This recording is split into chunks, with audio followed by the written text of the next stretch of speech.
ایک مسئلہ تاریخ میں جو اس کو بھی تجزیہ کر کے پیش کرنا چاہیے کہ تاریخ میں مثلا ابھی آج کے ماحول میں بھی دیکھیں، گزشتہ تاریخ میں دیکھیں، ہم صحابہ کے متعلق لعن طعن کی جاتی رہی ہے، ابھی بھی کچھ لوگ کرتے ہیں، پہلے بھی کرتے رہے ہیں۔ تاریخی طور پر کبھی کسی نے جائزہ لیا کہ یہ کیوں کرتے ہیں، یہ کیوں شروع ہوئی ہے؟ غلط ہے، یہ کام جرم ہے، لیکن یہ جرم شروع کیسے ہوا؟ صحابہ پر لعن طعن کیوں شروع ہوئی؟ صحابہ پر لعن طعن کا ذمہ دار شیعہ کو قرار دیا جاتا ہے کہ یہ ہیں بانی اس کے، اور یہ گستاخ ہیں، یہ بدتمیز ہیں، یہ فلاں ہیں۔ لیکن اصل ماجرا اگر آپ ڈھونڈنا چاہیں کہ اگر شیعہ پلیٹ فارم سے یہ کام ہوا ہے، یہ جرم ہوا ہے، تو یہ کیوں ہوا ہے؟ آغاز تو شیعہ نے نہیں کیا، آغاز بنو امیہ نے کیا، امیر المومنین پر نعوذ باللہ لعن طعن کر۔ تاریخ بھری ہوئی ہے، سنی تاریخ میں بھی لکھا ہے، شیعہ تاریخ میں بھی لکھا ہے، ہر طرح کی تاریخی حوالہ اس کا مستند ہے۔ 100 سال تک یہ لعن طعن کرتے رہے، اور اموی خلیفہ عمر ابن عبدالعزیز وہ آئے، انہوں نے آ کر بند کروائی ہے کہ یہ جائز نہیں ہے، ناجائز ہے، جرم ہے۔ یہ امیر المومنین پر لعن طعن، سرکاری سطح پر حکومتی سرپرستی میں یہ کام ہوتا رہا، امیر المومنین پر لعن طعن۔ اب ظاہر ہے کہ مقابلے میں جو لوگ تھے ان کے پاس حکومت تو نہیں تھی، تو وہ پھر اپنی محفلوں میں جوابی کارروائی کرنا شروع کر دی تلافی کرنے کے لیے، کہ بنو امیہ، اصل تو بنو امیہ کو روکنا چاہیے تھا۔ اس وقت جو موجود تھے شیعہ، ان کو چاہیے تھا کہ وہ قیام کرتے، وہ میدان میں آتے اور بنو امیہ کو اس جرم سے روکتے ہر قیمت پر۔ مثلا کوفہ میں شیعہ ہیں اور کوفہ میں ہی لعن طعن بھی ہوتی ہے، حکومتی سرکاری دفتر، سرکاری جمعہ، اور سارے لوگ اس کے اندر امیر المومنین پر کھلے عام لعن طعن ہوتی تھی، نعوذ باللہ۔ اور کوفہ بھرا ہوا ہے شیعوں سے۔ انہوں نے تلافی کے لیے کیا کیا کہ ہم اس بنو امیہ کو تو نہیں روک سکتے، ان کے خطیب کو نہیں روک سکتے، یہ جرم جو کر رہا ہے مجرم نہیں روک سکتے، اپنا دل ٹھنڈا کرنے کے لیے مثلا جوابی کارروائی کر لی کسی اپنی نجی محفل میں گھر میں بیٹھ کر۔ یہ سمجھتے تھے کہ ہم نے پلہ برابر کر دیا۔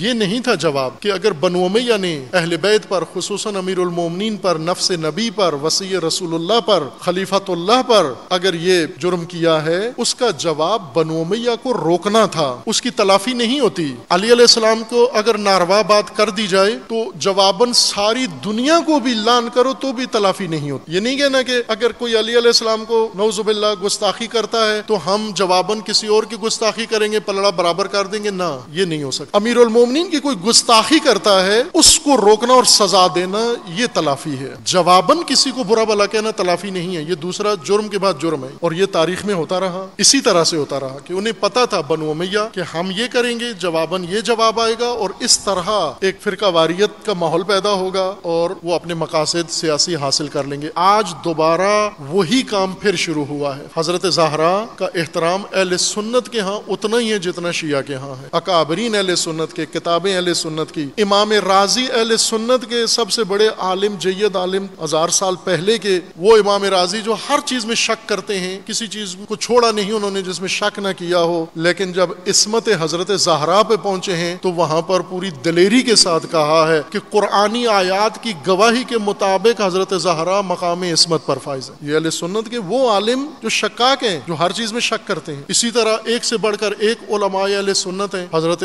اب ممکن ہے بعض ایسے ہیں جو شیعوں کو اچھا نہیں کہتے، لیکن اہل بیت کو تعریف کرتے ہیں، اہل بیت کی سے عقیدت رکھتے ہیں، اہل بیت سے محبت رکھتے ہیں، خصوصاً حضرت زہرا سلام اللہ تعالی علیہا سے۔ لیکن ایک شخص، ایک ناسبی نکلتا ہے آج اور نکل کر اس بی بی کی شان میں گستاخی کرتا ہے، یہ اسی نسل کا ہے کہ جو کل بی بی کے شوہر نامدار علی علیہ السلام کی شان میں گستاخی کرتے رہے، یہ اسی کی نسل سے ہے۔ وہ امیر المومنین کی شان میں کرتے رہے، اس نے بی بی کی شان میں کیا ہے۔ کیوں کیا ہے؟ تاکہ پھر جواباً وہی کارروائی شروع ہو۔ آج کل میڈیا کا زمانہ ہے، پہلے تو جوابی کارروائی کرنے کے لیے کوئی اہتمام کرنا پڑتا تھا، خطرات ہوتے تھے، اب کوئی خطرہ بھی نہیں ہے، سوشل میڈیا ہے، ہر ایک کے پاس موبائل ہے، ہر ایک کے پاس لیپ ٹاپ ہے، جہاں بیٹھ کے مرضی ہے گالی گلوچ کر لو۔ انہیں پتا تھا، انہیں نبض پتا ہے کہ ہم ایسی حساس رگ چھیڑیں گے، جواباً ادھر سے حملے ہوں گے، اور ایسا ہی ہو گیا۔ آپ نے دیکھا سرگودا کے ایک گاؤں میں جا کر ایک دوسرے نے جواب دے دیا، وہی جو کام 80 کی دہائی میں ضیاء الحق نے شروع کروایا تھا۔ 80 کی دہائی میں حق نواز جنگوی اور کچھ اور اس کے ساتھی یہ میدان میں آئے اور انہوں نے